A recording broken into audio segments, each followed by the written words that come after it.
Добрый день, дамы и господа. Я давно хотел пройти эту игру Дагон. Наконец-то я прошел прошлую суверенную вот этот синдикат и прочее. И наконец-то можно поиграть во что-то новенькое. Мне говорили, что это одна из лучших там бесплатных игр по Лавкрафту, поэтому она бесплатная, можете заходить, скачивать в стиме и так далее. Нет динамичных сцен, инвентаря и необходимость принимать. I am writing this under an appreciable mental strain, since by tonight I shall be no more. Я пишу это в состоянии значительного душевного напряжения, ибо сегодня ночью меня не станет. Потом, кстати, напишите в комментариях, лучше все равно зачитывать, когда на фоне. Вроде английский голос озвучивает, тут и так все видно, есть внизу титры, я надеюсь, что когда... Ну, а так я совсем молчать буду, что как бы дебилизм, да? Поэтому даже не знаю.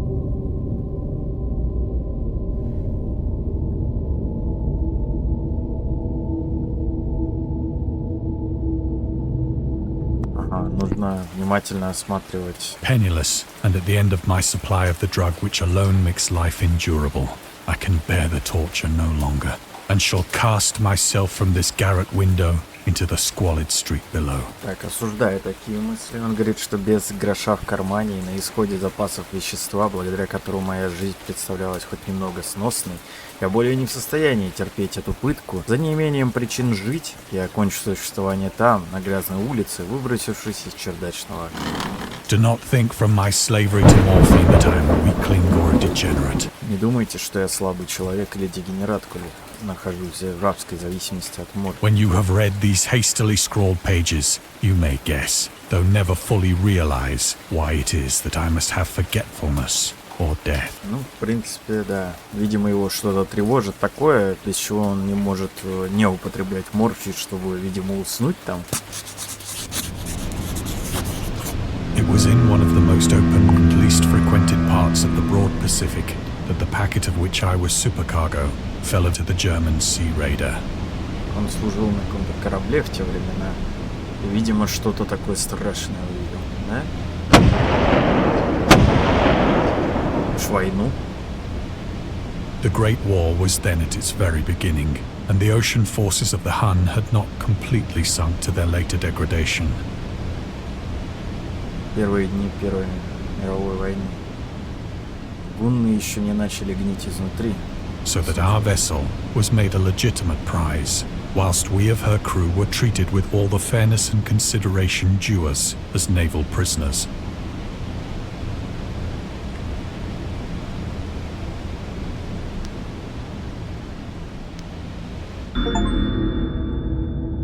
Гунны — племя центральноазиатских кочевников, завоевавшие Европу и вторгшиеся в Римскую империю в V веке нашей эры. Известно как жестокие безжалостные воины и мастера стремительных набегов, разработавшие мощные композитные луки, арканы и прототипы осадных орудий. Во время Первой мировой британцы используют слово «гун» как синоним слова «немец», чтобы подчеркнуть брутальность Германии. Впрочем, сам термин появился в речи императора Германии Вильгельма II перед войсками 27 июля 1900 года перед отправкой в Китай. «Как вы идете на врага, он будет разбит. Пощады не давать, пленных не брать. Обречен тот, кто попадет вам в руки. Как 1000 лет назад гунны прославились под руководством короля Аттилы, который сейчас представляет исполином в преданиях и сказках, так и имя немца на 1000 лет утвердится в Китае так, что ни один китаец никогда не отважится косо взглянуть на немца». Это «пленных не брать» было явным нарушением военных законов и обычаев, принятых на Первом Гаагской конвенции 1899 года. Вот, можно ознакомиться сразу же или вернуться к ним позже, через главное меню.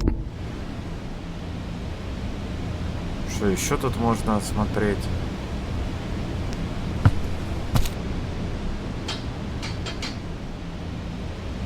So liberal, indeed, was the discipline of our captors, that 5 days after we were taken, I managed to escape alone in a small boat with water and provisions for a good length of time. Так, он смог сбежать на лодке. А что-нибудь еще? Потусторонние созвездия, ужасы глубин.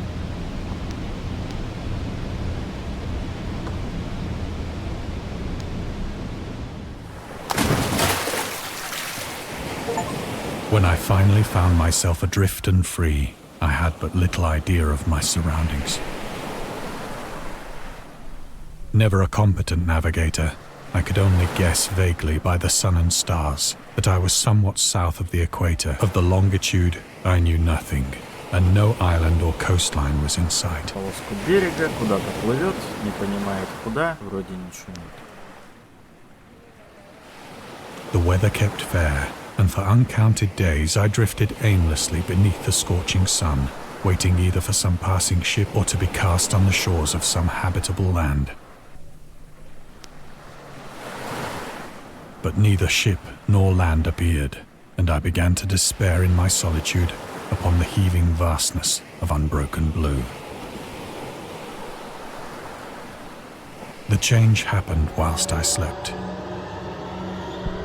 Its details I shall never know, for my slumber, though troubled and dream-infested, was continuous.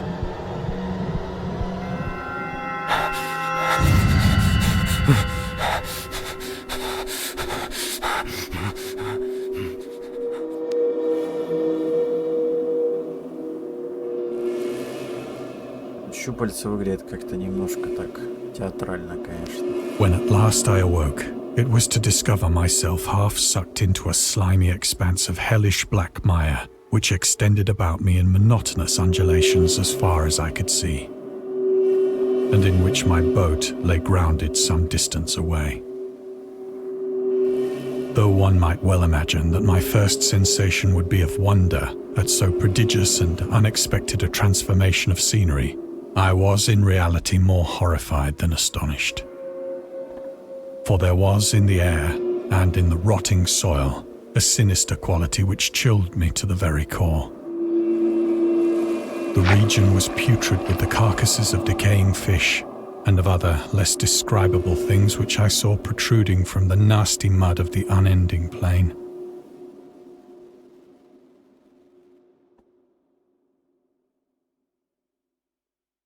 Perhaps I should not hope to convey in mere words the unutterable hideousness that can dwell in absolute silence and barren immensity. Это прям, это не земля, это прям просто жижа и грязь, и из нее вот это все торчит. There was nothing within hearing and nothing in sight save a vast reach of black slime. Yet the very completeness of the stillness and the homogeneity of the landscape oppressed me with a nauseating fear. The sun was blazing down from a sky which seemed to me almost black in its cloudless cruelty, as though reflecting the inky marsh beneath my feet.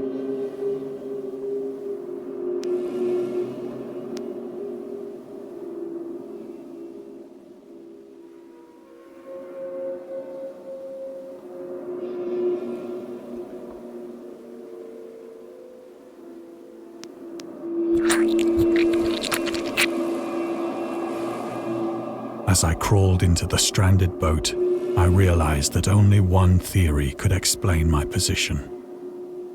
Through some unprecedented volcanic upheaval, a portion of the ocean floor must have been thrown to the surface, exposing regions for which innumerable millions of years had lain hidden under unfathomable watery depths. So great was the extent of the new land which had risen beneath me that I could not detect the faintest noise of the surging ocean, straining my ears as I might. Nor were there any seafowl to prey upon the dead things.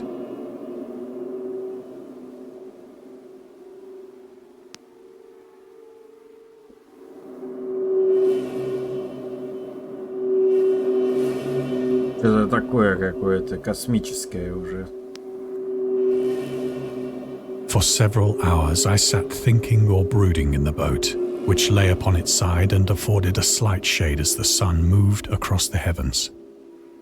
As the day progressed, the ground lost some of its stickiness and seemed likely to dry sufficiently for travelling purposes in a short time.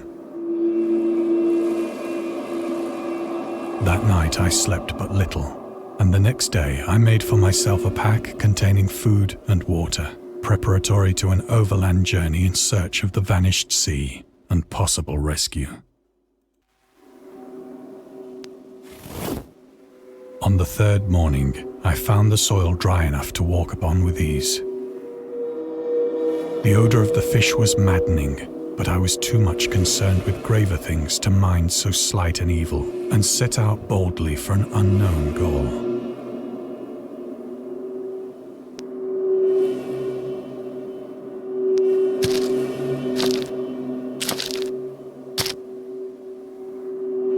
All day I forged steadily westward, guided by a faraway hummock which rose higher than any other elevation on the rolling desert.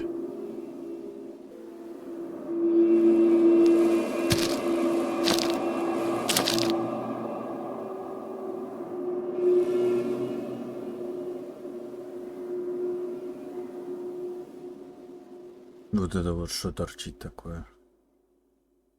А это?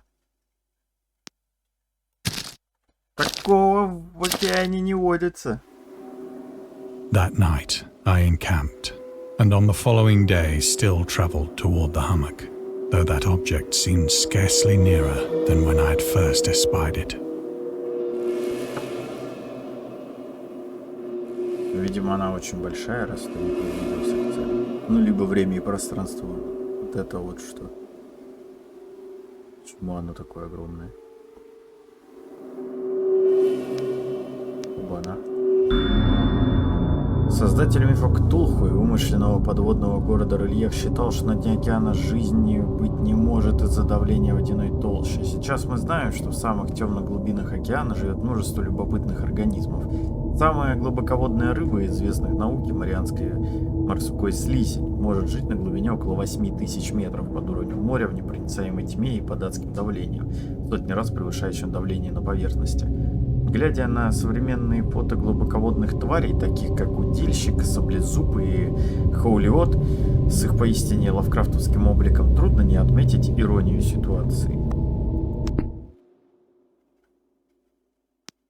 Да, ирония. Пошли дальше.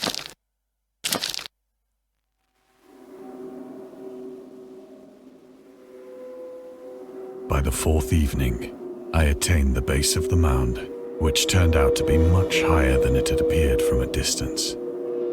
An intervening valley setting it out in sharper relief from the general surface. Too weary to ascend, I slept in the shadow of the hill. I know not why my dreams were so wild that night, but ere the waning and fantastically gibbous moon had risen far above the eastern plain, I was awake in a cold perspiration, determined to sleep no more. Such visions as I had experienced were too much for me to endure again. And in the glow of the moon I saw how unwise I had been to travel by day. Without the glare of the parching sun, my journey would have cost me less energy. Indeed, I now felt quite able to perform the ascent which had deterred me at sunset.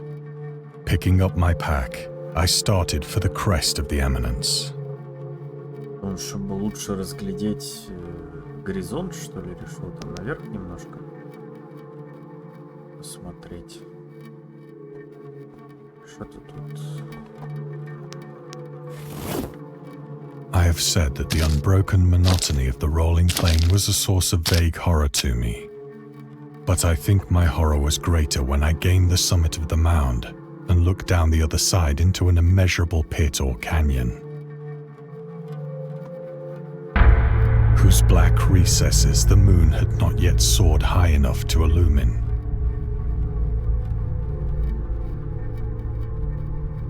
I felt myself on the edge of the world, peering over the rim into a fathomless chaos of eternal night. Through my terror ran curious reminiscences of Paradise Lost and of Satan's hideous climb through the unfashioned realms of darkness. As the moon climbed higher in the sky, I began to see that the slopes of the valley were not quite so perpendicular as I had imagined. Ledges and outcroppings of rock afforded fairly easy footholds for a descent, whilst after a drop of only a few hundred feet, the declivity became very gradual.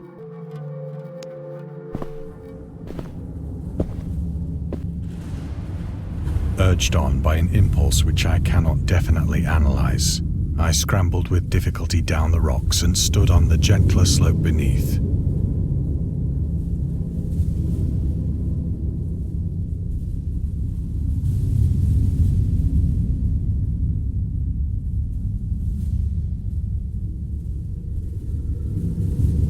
Gazing into the Stygian deeps, where no light had yet penetrated.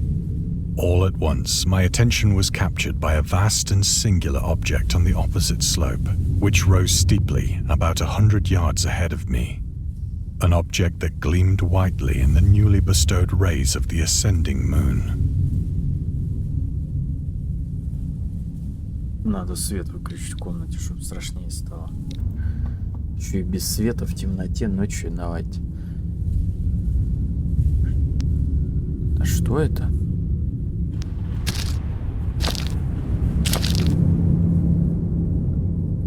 That it was merely a gigantic piece of stone, I soon assured myself. But I was conscious of a distinct impression that its contour and position were not altogether the work of nature.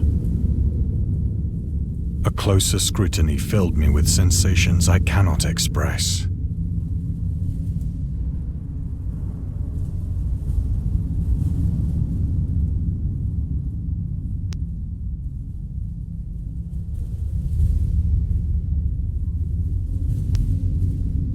For despite its enormous magnitude and its position in an abyss which had yawned at the bottom of the sea since the world was young, I perceived beyond a doubt that the strange object was a well-shaped monolith, whose massive bulk had known the workmanship and perhaps the worship of living and thinking creatures.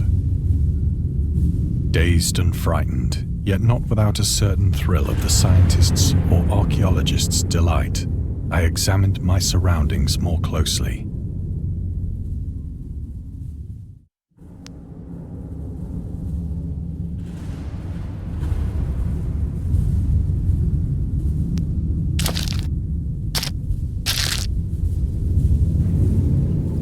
The moon, now near the zenith, shone weirdly and vividly above the towering steeps that hemmed in the chasm, and revealed the fact that a far-flung body of water flowed at the bottom, winding out of sight in both directions and almost lapping my feet as I stood on the slope.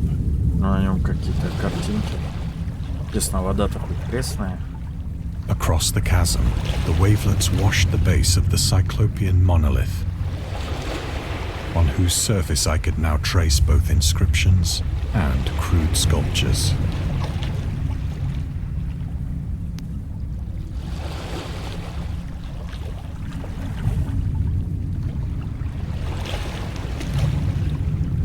The writing was in a system of hieroglyphics unknown to me and unlike anything I'd ever seen in books, consisting for the most part of conventionalized aquatic symbols such as fishes, eels, octopi, crustaceans, mollusks, whales, and the like. Several characters obviously represented marine things which are unknown to the modern world,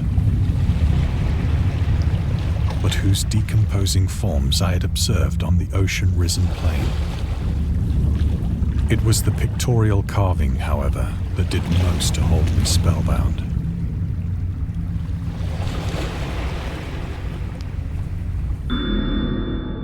Рассказ «Дагон» содержит в себе множество тем и методик повествования, которые Лавкрафт развивает в более поздних работах. Повествование при помощи насечек и наскальных рисунков в произведениях «Хребтобезумия» и «Безымянный город», дневники и записки за гранью времен, обитающие во мраке, острова, восставшие из глубин океана, зов Ктулху, порождения и божества, вдохновленные различными мифологиями и реальными событиями, мигой из повести «Шепчущей во тьме». Также считается, что рассказ «Дагон» положил начало мифам Ктулху. Кроме того, некоторые концовки других произведений Лавкрафта похожи на то, чем занимается рассказ «Дагон». Однако давайте же не будем раскрывать всех деталей, чтобы не испортить впечатление. Согласен. Я, кстати, все читал, поэтому... Plainly visible across the intervening water on account of their enormous size were an array of bas-reliefs whose subjects would have excited the envy of a doré. I think that these things were supposed to depict men, at least a certain sort of men. Though the creatures were shown disporting like fishes in the waters of some marine grotto, or paying homage at some monolithic shrine which appeared to be under the waves as well. Of their faces and forms I dare not speak in detail, for the mere remembrance makes me grow faint. Grotesque beyond the imagination of a Poe or a Bulwer. They were damnably human in general outline, despite webbed hands and feet, shockingly wide and flabby lips, glassy, bulging eyes, and other features less pleasant to recall. Curiously enough, they seem to have been chiseled badly out of proportion with their scenic background. For one of the creatures was shown in the act of killing a whale, represented as but little larger than himself. I remarked, as I say, their grotesqueness and strange size. Да. But in a moment decided that they were merely the imaginary gods of some primitive fishing or seafaring tribe. Some tribe whose last descendant had perished eras before the first ancestor of the Piltdown or Neanderthal man was born.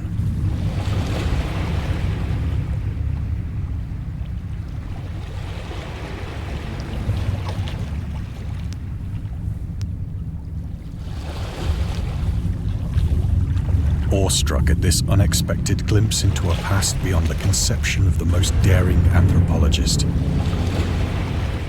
I stood musing whilst the moon cast queer reflections on the silent channel before me. Then, suddenly, I saw it. With only a slight churning to mark its rise to the surface, the thing slid into view above the dark waters.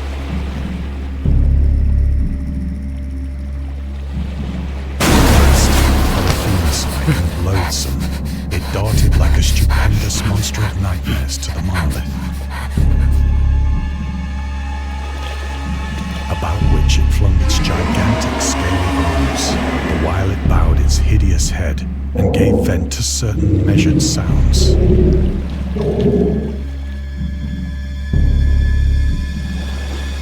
I think I went mad then.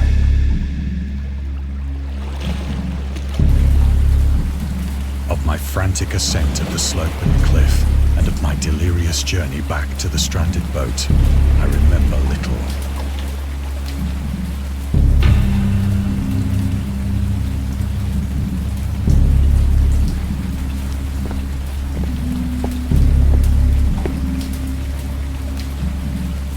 I believe I sang a great deal, and laughed oddly when I was unable to sing.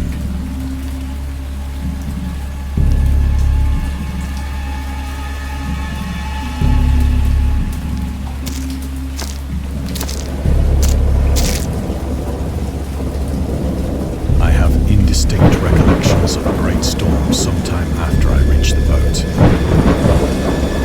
At any rate, I know that I heard pearls of thunder and other tones which nature utters only in her wildest moods.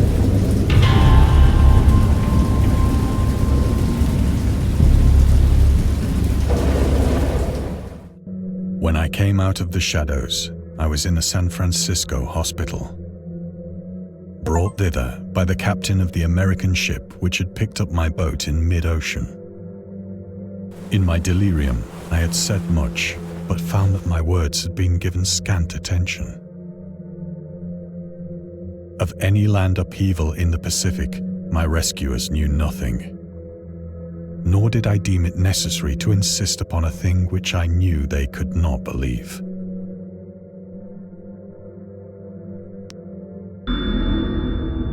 Лавкрафт был выдающейся фигурой в мире любительской журналистики. В 1915 году он начал выпускать собственный журнал под названием The Conservative, где публиковал политические и социальные обзоры, рассказы и критические статьи как собственного сочинения, так и пера других авторов. Говард мастерски владел словом, но при этом болезненно относился к любой критике, что и стало причиной его решения бросить поэзию и вернуться к странным порождениям собственной фантазии. Впервые с подросткового возраста Дагон, вышедший в 1919 году, один из рассказов того периода. В приведенной ниже отрывке из статьи «The Conservative» мастер ужасов описывает свое отношение к войне и идее мира во всем мире. Как может разумное человеческое существо верить в возможность всеобщего мира? Загадка за пределами понимания консерватив. Даже если весь цивилизованный мир одновременно согласится на разоружение, одна нация, а то и больше, без сомнения сохранит секретное оружие и в нужный момент воспользуется преимуществом над более альтруистичными и менее сообразительными современниками, начав дикую гонку завоевания безоружных жертв. Ни одна страна не может быть выше войны, разве что природные импульсы человеческого существа как вида изменятся каким-то чудесным образом.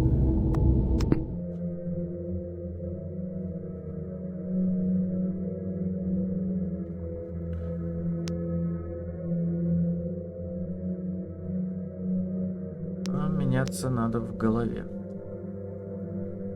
и уходить от животного к высшему, но не как парни из Второй мировой, так сказать, плохие. Откроем дверь, что? Once I sought out a celebrated ethnologist and amused him with peculiar questions regarding the ancient Philistine legend of Dagon, the fish god.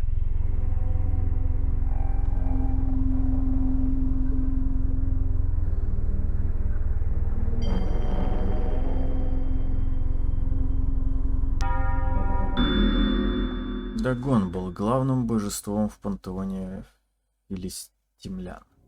Ему поклонялись по всему Среднему Востоку, как древнему божеству плодородия и урожая. На иврите слово «Дагон» означает «зерно». Правители Аккада, Месопотамии, выбрали его как покровителя своих завоеваний. Он также предстает как судья умерших в ассирийской поэме и смотритель подземной тюрьмы в одном из вавилонских текстов. Его часто ошибочно считают богом рыбы из-за неверной интерпретации имени. На иврите «так» означает «рыба». В работах Говарда Лавкрафта Дагон — подводное божество, правящее глубоководными, гуманоидной расой с рыбьими чертами, живущей в океане. Ему поклоняется тайный культ, который называется Тайный Орден Дагона. Что-нибудь еще есть интересное?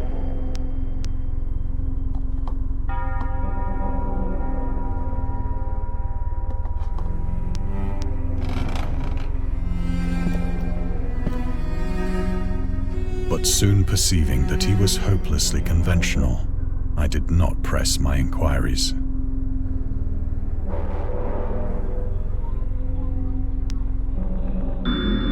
Американский писатель и составитель антологии Август Дерлет был хорошим другом Лавкрафта и опубликовал множество работ через собственный издательский дом Архам Хаус.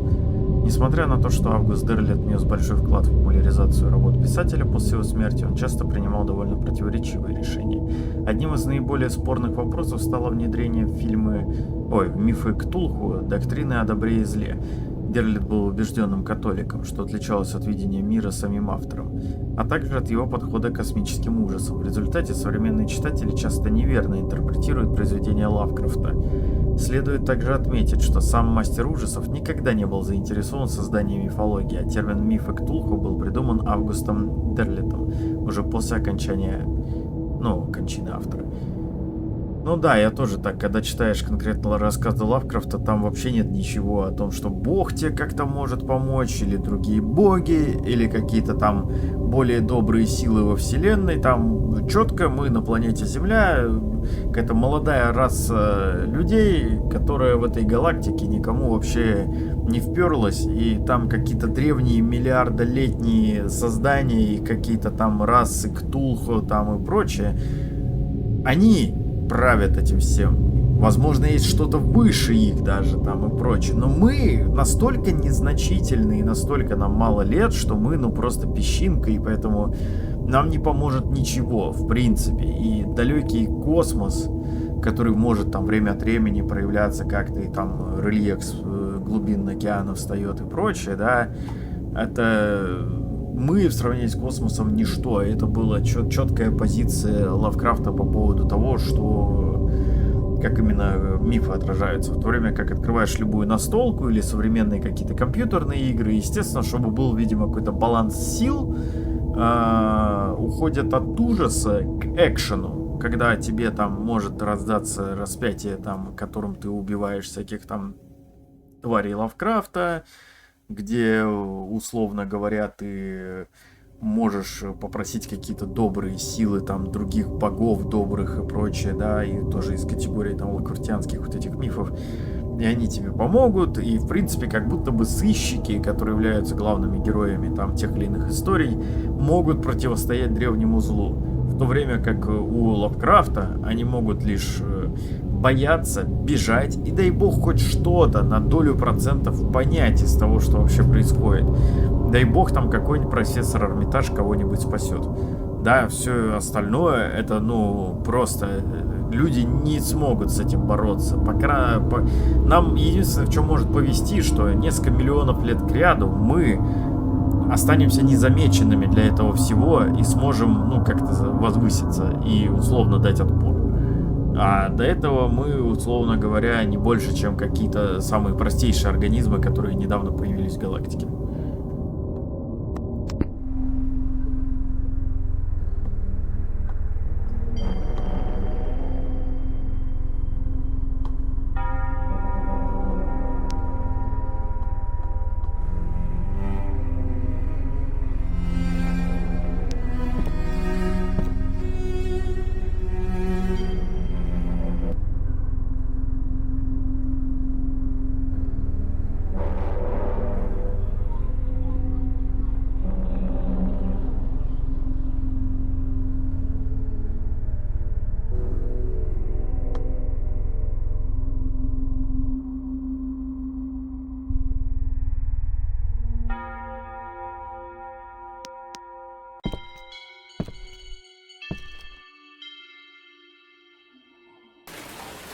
It is at night, especially when the moon is gibbous and waning, that I see the thing. I tried morphine, but the drug has given only transient surcease and has drawn me into its clutches as a hopeless slave. So now I am to end it all, having written a full account for the information or the contemptuous amusement of my fellow men.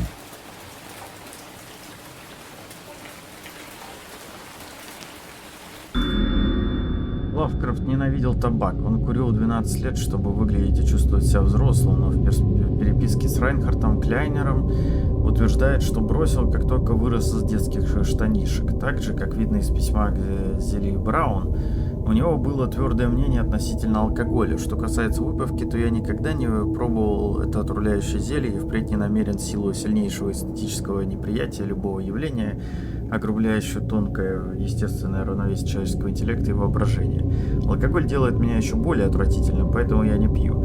Пусть стадо творит, что хочет, я же скорее стою за запрет. Запрет любой антисоциальной силы, как и любой другой. Социалист?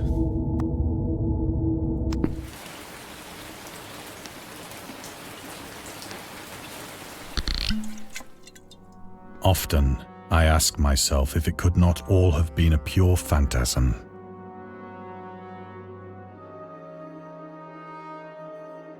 A mere freak of fever as I lay sun-stricken and raving in the open boat. After this, I ask myself, but ever does there come before me a hideously vivid vision in reply.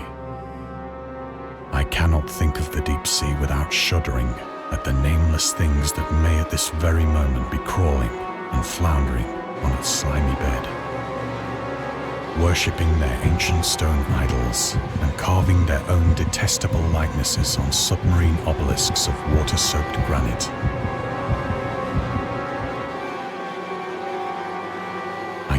of a day when they may rise above the billows to drag down into their reeking talons the remnants of puny, war-exhausted mankind.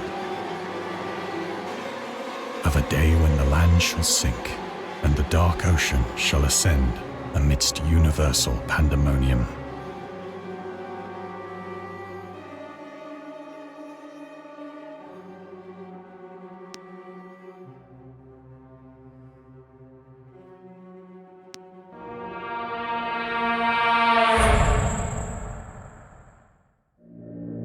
The end is near. I hear a noise at the door, as of some immense slippery body lumbering against it.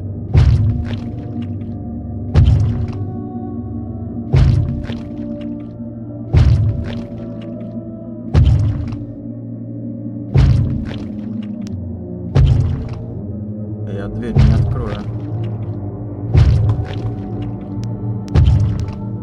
It shall not find me.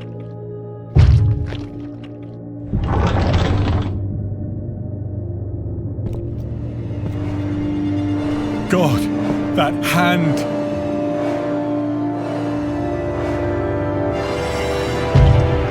The window! The window!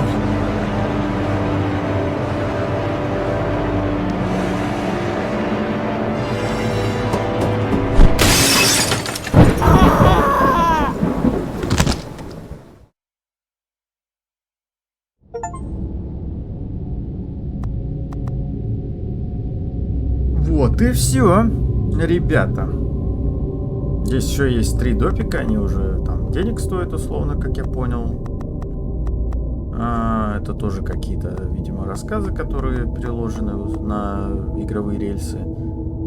Всем советую, мне в принципе понравилось, так немножко скоротать время можно, либо смотрите мой обзор, можно уже не проходить, собственно, геймплея здесь не так много, я думаю, вряд ли у нас будет отличаться как-то прохождение друг от друга. Пропитано именно его ужасом, его рассказами, непродолжителями, которые там свое что-то лепят. Всем спасибо. Ставьте лайки, подписывайтесь на канал, нажимайте на сонные артерии, не выпадайте как главный персонаж там ни в какие такие состояния. И ждите следующего выпуска. Так, But what is their purpose? Why do we enjoy being afraid so much?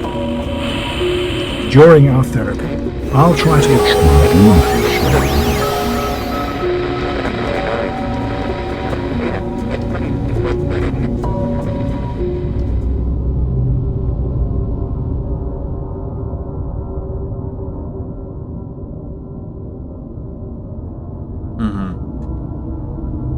Ну вот так. Рекламка тут небольшая. Возможно, я куплю и посмотрю, сколько наберет видео просмотров и лайков, в общем.